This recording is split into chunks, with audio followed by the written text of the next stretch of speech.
আমি আহ্বান জানাবো আপনাদের মাধ্যমে প্রত্যেককে আপনারা সেগুলো মেনে চলবে।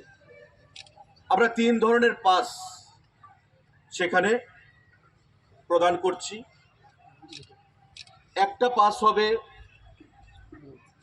ভিভিআইপি পাস, যেটা বিশেষ বিশেষ ব্যক্তি, মুখ্যমন্ত্রী থেকে শুরু করে মন্ত্রী পরিষদের সদস্যরা, এমএলএরা, এমডিসিরা, ইএম বা আমাদের ব্যুরোক্রেসিদের যারা রয়েছেন আধিকারিকরা, তাদেরকে আমরা প্রদান করব। সেটা ভিভিআইপি পাস হিসেবে আমরা ট্রিট করছি। আরেকটা পাস থাকবে আমাদের ভিআইপি পাস, অর্থাৎ এই গ্রিন পাস। সেই পাসটা আমরা প্রদান করব বিশেষ বিশেষ ব্যক্তিদেরকে, আধিকারিকদেরকে, বিশিষ্ট ব্যক্তি যারা রয়েছেন। এবং আরেকটা পাস রয়েছে আমাদের এই পিঙ্ক কালারের পাস, যেটা সাধারণ কমন পাস, সাধারণ জনগণকে সেখানে প্রদান করা হচ্ছে, আগামীকাল পর্যন্ত প্রদান করা হবে। যারা ভিভিআইপি পাস গ্রহণ করবে বা নিচ্ছে, তাদের গেট নাম্বার হবে গেট নাম্বার 1, অর্থাৎ পরিবহন ভবনের অপোজিটে যে গেটটা রয়েছে পোলস্টার ক্লাবের পাশে, সেই গেট দিয়ে ভিভিআইপি এন্ট্রি সেখানে করা হবে। এটা হচ্ছে আমাদের ভিভিআইপি পাস, অরেঞ্জ কালার। এই অরেঞ্জ কালার পাস যারা হাতে থাকবে তারা এন্টাইটেল গেট নাম্বার 1 এর মধ্য দিয়ে মাঠে প্রবেশ করতে। আপনারা জানেন গেট নাম্বার 1টা কোনটা হবে। গেট নাম্বার 2 গ্রিন পাস, যারা ভিআইপি আমরা ক্যাটাগরি করেছি। গেট নাম্বার 2 এর মধ্য দিয়ে আপনারা যাবেন, অর্থাৎ আমি যদি নর্থ গেট থেকে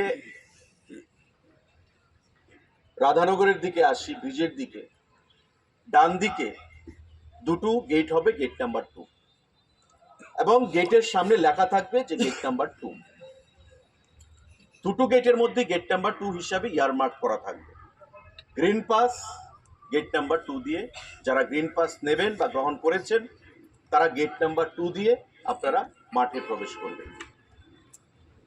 গেট নাম্বার 3, বাকি যে গেটগুলো থাকবে গেট নাম্বার 1 এবং 2 বাইরে, বাকি সবগুলো গেটকে গেট নাম্বার 3 হিসাবে চিহ্নিত করা হবে।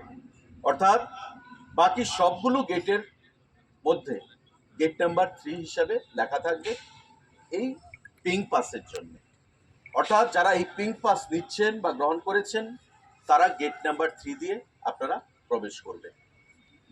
বিভিন্ন জায়গায় পুলিশের তরফ থেকে নো এন্ট্রির ব্যবস্থা থাকবে, এখানে পুলিশ থেকে বলা হবে আলাদাভাবে। আমি আপনাদের কাছে আহ্বান জানাবো যে আগামীকাল পর্যন্ত আমাদের পাসেস ডিস্ট্রিবিউশন চলবে।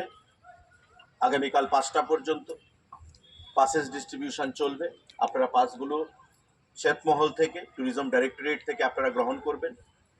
এবং ইতিমধ্যে যে সারা আমরা পরিলক্ষিত করেছি যে অতীতের সমস্ত রেকর্ডকে ম্লান করে দিয়ে এবারকার ইউনিটি প্রোমো ফেস্টের যে সমাপ্তি অনুষ্ঠান 12 তারিখে নতুন করে একটা ইতিহাস তৈরি হবে।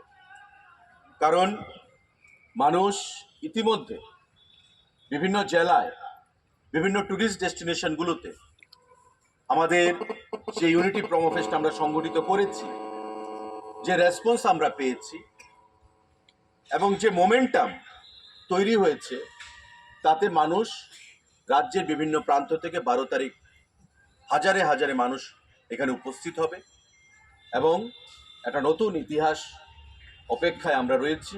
আগামী 12 তারিখ আমার প্রত্যেকের কাছে আহ্বান থাকবে যাতে শান্তিপূর্ণভাবে, সৌহার্দ্যপূর্ণ পরিবেশে, ভ্রাতৃত্বের মধ্যে, একতার মধ্যে আমরা এই ইউনিটি প্রোমো ফেস্টকে আমরা সমাপ্ত করতে পারি।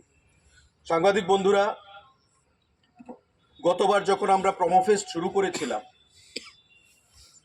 প্রথমবারের মতো বহির্রাজ্য থেকে 78 জন ট্যুর অপারেটর ত্রিপুরা রাজ্যে এসেছিল এবং এই 78 জন যে ট্যুর অপারেটর, তাদের সাথে মাননীয় মুখ্যমন্ত্রীর B2B মিটিং আমরা করেছি, অর্থের বিনিময়ে নয়। এই পাশে কোনো মূল্য দপ্তর থেকে কিন্তু আমরা নেইনি, গত বছরও না, এবারও নয়। যারা আগে আসবেন তারাই চেয়ারে বসবেন। সুতরাং নিজেদের মধ্যে ভুল বুঝাবুঝি যেন না হয়। আমার আহ্বান থাকবে 5টার মধ্যে লেটেস্ট আপনারা আপনাদের সিটে আসবেন, পাস প্রডিউস করে পাসকে সিকিউরিটি যারা থাকবে তাদের সামনে পাস প্রদানের মাধ্যমে আপনারা 5টার মধ্যে সন্ধ্যাবেলা আস্তাবল মাঠে আপনারা প্রবেশ করবেন। এখানে সাংস্কৃতিক আমাদের রাজ্যের যে কালচার, ট্রাইবেল নন ট্রাইবেল, সেগুলো প্রদর্শন করা হবে। আমাদের জুবিন নটিয়াল পারফর্ম করবেন সবার শেষে। তার মাঝখানেও আমাদের অন্যান্য আর্টিস্টরা যারা রয়েছেন তারা সেখানে পারফর্ম করবেন। মাননীয় মুখ্যমন্ত্রী কথা বলবেন, আমাদের ট্যুরিজমের ব্র্যান্ড অ্যাম্বাসেডার সৌরভ গাঙ্গুলি কথা বলবেন, এবং আমরা সবাই আগামী 12 তারিখ এই ইউনিটি প্রোমো ফেস্টে সামিল হয়ে এটাকে একটা ঐতিহাসিক রূপ আমরা প্রদান করব।